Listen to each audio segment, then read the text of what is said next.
If you tune into me, you're watching The Dribble by Gully TV. This is the second time I'm recording this video.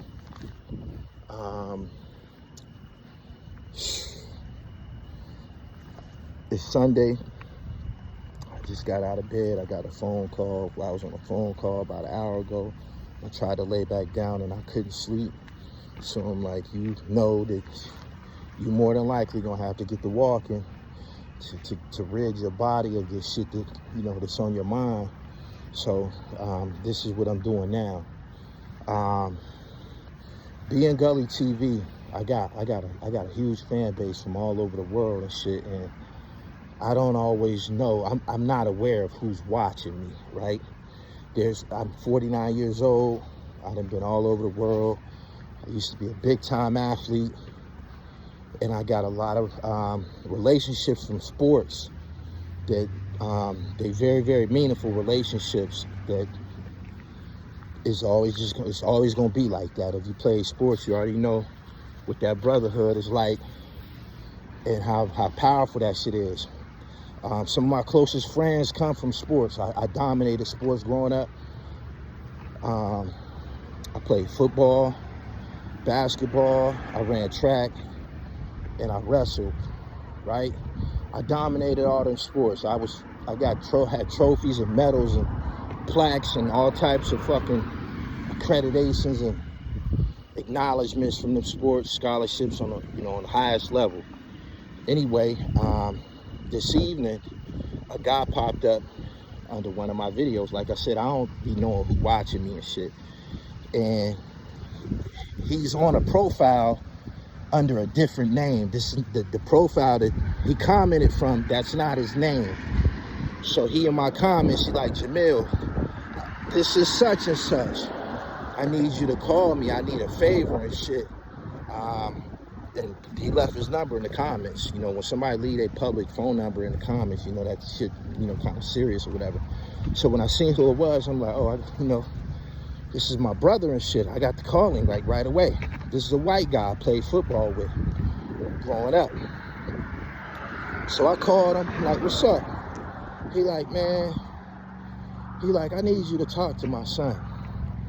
I'm like, what's going on? He like, my son was in the 7-on-7 camp, talking about football. 7-on-7 is when they like make a line and they have a couple of receivers and a quarterback and they run in drills.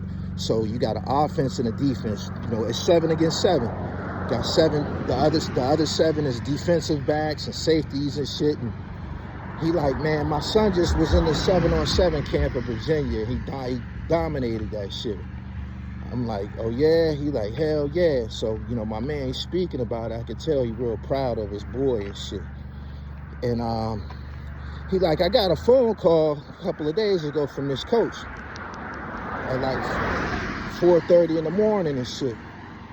And he like, since he like, Jamil, since when does coaches contact a parent at 4:30 in the morning, you know, about a player? I'm like, they only do that when when it's an exceptional player. He like, exactly, that's what I'm trying to tell you and shit. Like, my boy nice and shit. So the coach called him and was telling him that his son wasn't coming to camp. Now, it's August right now. In high school football, they starting to assemble. They starting to work out and, you know, get ready for the upcoming season and shit. Like, they probably going to their little football camps. And I don't know if they got equipment yet, but I know that they starting to get that shit together for the upcoming football season. And the coach called him and told him that his son wasn't coming. So he said he stepped to his son like, yo, man, what's up with you and shit, man? Like, why you ain't been going to camp and shit? You know, why you been missing camp? He said his son told him he didn't want to play. So when he said that, you know, my man started flipping like, man, what the fuck you mean you don't want to play and shit? You know what I'm saying? He really, really wanted him to play ball and shit. And he's telling him, man, you can't do this and shit, man. Like, your last name is such and such. I ain't gonna say his name and shit. He like, your last name is this, and you gotta uphold this. You know what I'm saying? Like, he was like, Jamil, he don't fucking know, man, who he is or, you know, who his father is and shit. And I know my man, the one that I'm talking to, I know him. I know what happened to him, how his life ended up after sports and after school and all of that. He started to have, the drugs and alcohol type of, storyline. And the condition that he's in, he's trying to tell his son that he needs to play sports and he needs to uphold this last name of theirs. And I know he's saying this to his son and he not looking like much. So I asked him, I said, are you leading by example? I said, Mike, are you leading by example? And, are you leading by example and shit, man? How's your health? How you doing right now and shit? Because I know his story. And he ignored me the first 2 times that I asked him this. He just continued to talk and shit. So that told me that he probably still, going through his little thing and shit. But yeah, he was like, he was like, my boy, he don't know how much this shit mean to me, man. He like, Jamil, I need him to play for me. You know what I'm saying? Like, I need him to play for me, man, because I didn't get my shit off.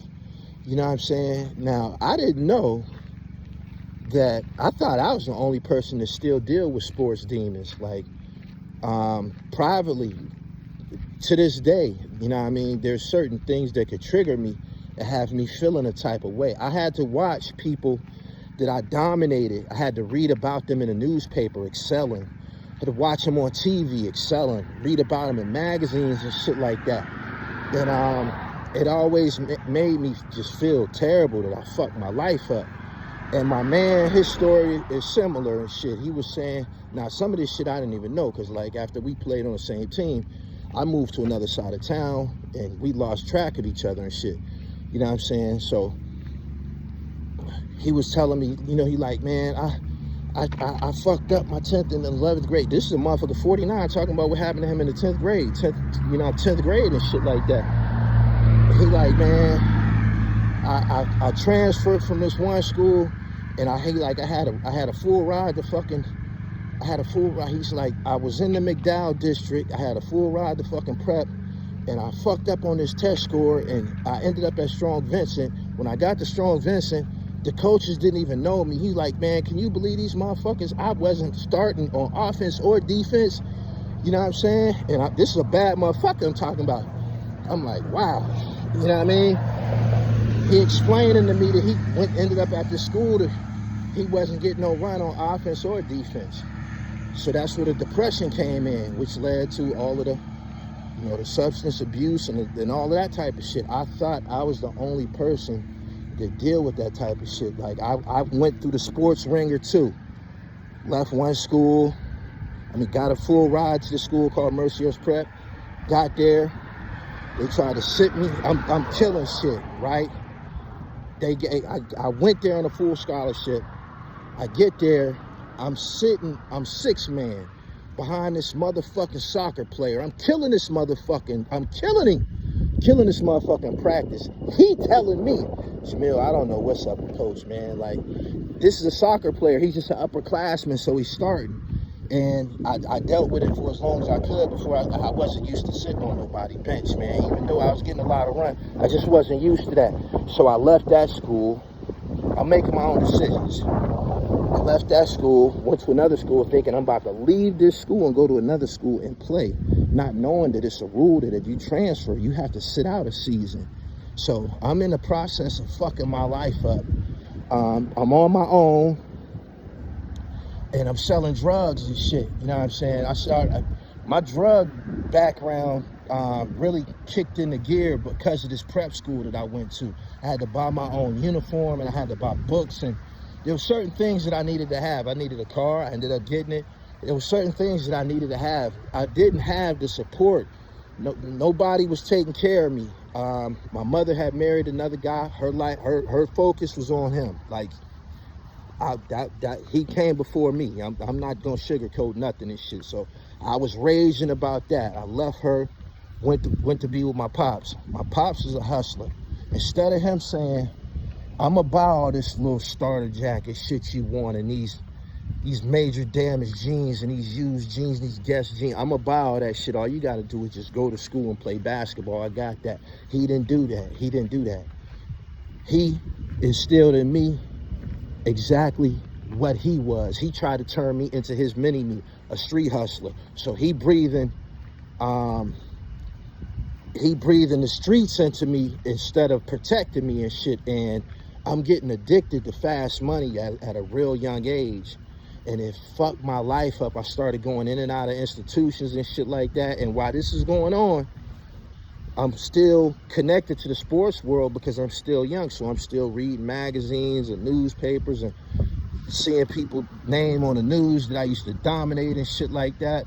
The white boy that called me tonight, we had a teammate who ended up being a big-time quarterback. When we was on the same team, I was the starting quarterback. He had to play wide receiver while I was there. This motherfucker, after I left, he went back to playing quarterback and started breaking records in high school and went to college and was doing his thing in college. And I had to read about him in the newspaper from prison and shit like that. And that shit used to just make me feel just terrible, man, like I failed and shit. I got out of the penitentiary one time. I tried to go back, you know, go to college. I ended up going to Slippery Rock University, but I'm still selling drugs because I need nice things and shit, man. Like, I didn't have any resources, but the only thing I knew is what I was taught: get out in the streets and get money. So when I got to college, I'm thinking I'm getting away from the streets, but every college campus got its own drug underworld. I hopped right into that shit, got another case, and I ended up in a spin cycle, just fucking my life up. And I've always felt guilty. I used to watch the N1 mixtape tour on TV and see guys that I played ball against going to tryouts and shit like that, like seeing niggas on ESPN that I knew. You know what I mean? I was reading a Slam magazine one time. I opened up this magazine. This kid in there, he played for Williamsport. His name was Rasheed Campbell. He's a street ball fucking legend. I was in high school and in basketball camps with him. He was a couple years older than me, but just to see that he took basketball to that level of national recognition with his life, I'm like, man, I'm in fucking jail, man. And everybody went and got their piece of the pie, man, on that basketball court, man. And no matter how many times I refer to myself as the dribble and all of that type of shit, y'all will never know and understand the magnitude of who I was as a basketball player. And it always fucking haunted me. Like, to this day, if I go through something in life, some type of struggles and shit, I'd be like, man, you would have just stayed on that basketball court. You just stayed your ass focused and just stayed in school. You'd have been a millionaire, man. You would have been a millionaire. I was going to be a pro basketball player. Like, I was killing motherfuckers, you know what I'm saying? And my reward was going to the penitentiary and killing motherfuckers in jail. My greatest highlights, behind a goddamn barbed wire fucking fence. And it's always fucking bothered me. Getting back to my man who called me, he like, I need you to talk to my son, because my son don't want to play. And he like, man, I need him to do this for me. I need him to do this for me. He don't understand, man, who he is and shit, man. Our last name is this, man. He gotta play, man. Like, this is my last chance and shit. My man is living vicariously through his son, who don't even want to play ball because this is the social media age and they into streaming and cell phones and shit like that. And he don't even understand the magnitude of who he is and what his last name means. And my man, like, he want me to talk to his son. He know that I'm in the gym. I still look like an athlete. And I gathered all this because he's telling me this shit over the phone. I don't even know that he's watching Gully TV, but he's watching me on the internet. And he want me to talk to his boy because maybe I can have some type of influence on him. And he said that he was telling his son, man, I was a bad motherfucker. He was speaking, telling this to his own son. Man, I was a bad motherfucker. You just don't know. And his son looking at him like, my man, I know him. He done been through some drug and alcohol shit. He probably don't look like much. And his son looking at him like, yeah, right. Yeah, right. But he don't know his daddy was a motherfucking killer. Any white boy that played in the backfield with niggas was like that. You know what I'm saying? We ran a wishbone offense. It was me, him, and another guy. It was me, him, and another guy, man, named Jermaine Phillips, and another guy named Sean Chandler. We was running a wishbone, and he was playing like flanker and wingback and shit. So he was like that. This dude was like that. I'm telling you, he was really, really like that. And his son don't believe him. And I asked him, I'm like, yo, I'm like, are you taking care of yourself, man? You know what I'm saying? Because I know that the way these kids are today, you can't just talk to them. You got to show them. They got to be able to visibly see this shit. You know what I'm saying? And it means something if you still looking athletic and shit like that. And my man like, man, I done fought cancer and a bunch of other shit. That could be true.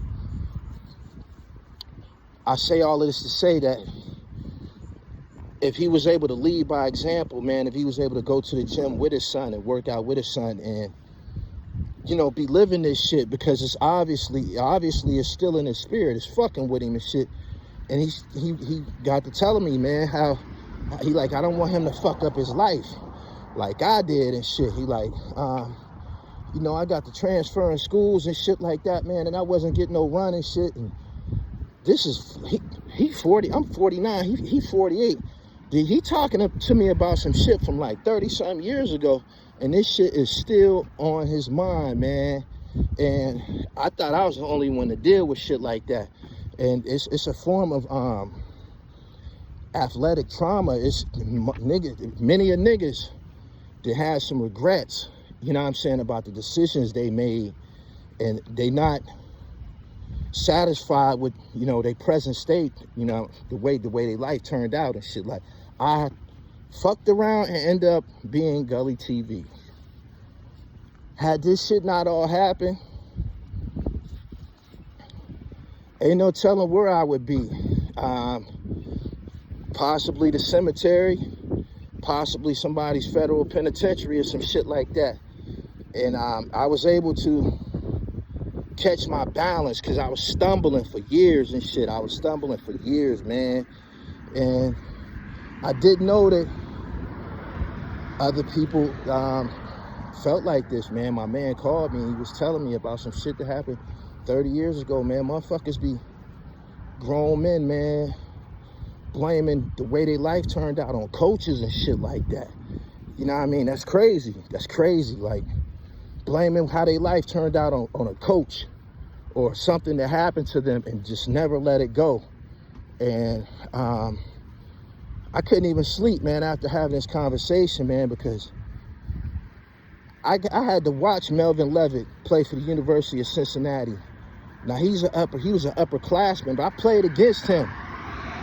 You know what I mean? I got the fuck off. I was on the news and everything, man. I had to watch him.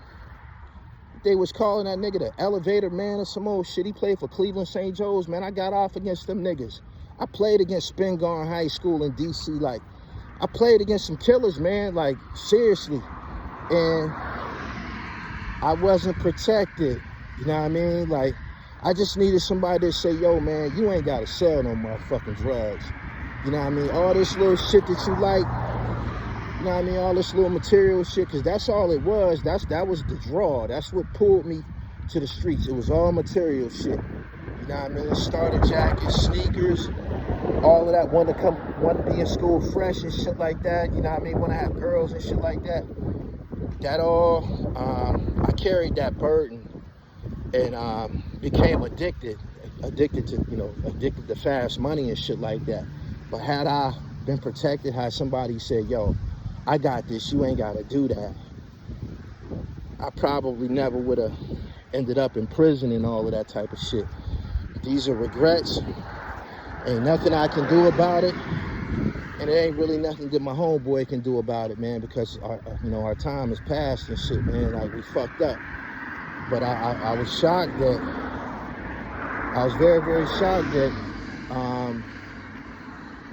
he was dealing with some of the same demons that I'm dealing with, that I deal with all the time, even to this very, very day. Yeah, I'm walking and shit. I'm good. Appreciate you. Yeah. Yeah. No doubt. Good luck. Yeah, man. I'm pissed about that shit. So, I just had to get on here, man, and vent, really, and shit. Because although I'm Gully TV and I get on here acting like everything is cool and everything is, fine and dandy and shit, I would have rather my life turned out totally differently, and so some of the things that I've glorified on this channel and shit like that, that's not who I am. That's who I ended up being and shit. You know what I'm saying? And maybe somebody who watching this can understand what I'm saying about the traumas associated with sports and regrets and shit like that. Cause that shit is serious, man. Like I couldn't sleep, man, and I'm like, damn, man. My man basically just told me that a lot of the things that happened to him with his life is because he didn't even get no run, man, when he got to high school after being a star growing up, man. Like we was playing the little league and shit. Like by the time we got to high school, basketball started to take me and shit. And I went this way, but they were still playing football, and he was one of them Christian McCaffrey type white boys, man. He's really, really like that, man. And he want his boy to play. And I told him, I said, man, I'll talk to him. I'll take him to the gym with me and work out with him. And I'll explain to him who you are. You know what I'm saying? All my man got to show him is pictures. You know what I'm saying? It wasn't a bunch of cameras and internet and, a lot of people's excellence didn't get captured on film. So all you got is word of mouth at this point, man. And whether or not somebody believe you or not, that's up to them. But I do whatever I can, man, for my brother, man. Like the guys that I play sports with, those are my real friends and shit. You know what I'm saying? Because relationships and friendships and shit, sometimes they don't get tested. The characters of the people that you call friends and shit like that don't get tested. Your ass get tested when you in competitive sports. You find out who's selfish. You find out who got heart. You find out who gonna sacrifice and all of that shit. You know what I'm saying? You're gonna find out who's a hard worker. Like you'll learn a whole lot about a person, man. Being in the trenches. Like niggas be talking about being in the trenches like it's some street shit. That shit ain't nothing, man. That shit ain't nothing. The real trenches is competitive sports, man. You know what I mean? Getting down, man. Competing in the fourth quarter and overtime and shit like that. You know what I mean? When you got butterflies in your stomach, that's when you see the real magnitude of a man. And you look around the guys next to you who be going to war with you, and you understand, man, that you in a class of gentlemen, man, that's exceptional and shit, man. And you only have these types of experiences if you play competitive sports. That shit shaped me to who I am today and shit, man. My confidence, just everything that I use to monetize my career as Gully TV, those traits was built through sports, straight up. So, hope I didn't get off track. I just wanted to speak about traumas and shit and demons, man, and regrets that, some people be having associated with decisions that we made and shit. You know what I mean? Like, it really, really, it touched me, man, that my dude was fucked up, man, like, because he didn't get his shit off in school, man. He wanted to probably play Division I. Like, we had to watch dudes on TV, man. You know what I'm saying? Like, when you growing up, you playing sports and you watching guys on TV, like, damn, I'm the same age as Donovan McNabb, man. Look at him and shit, you know what I'm saying? You be wanting that, or you wanted that because you was doing that same shit. You was playing ball too and shit. You know what I mean? And some of us ended up in prisons and drug rehabilitation centers and shit like that, but you still got that shit in your heart, man, of what you could have been. Anyway, that's all I got. I hope this reaches somebody. I just had to vent, really. But subscribe to the channel, The Real Gully TV, hip-hop, sports, and fashion. And we're going to keep on keeping on. Peace.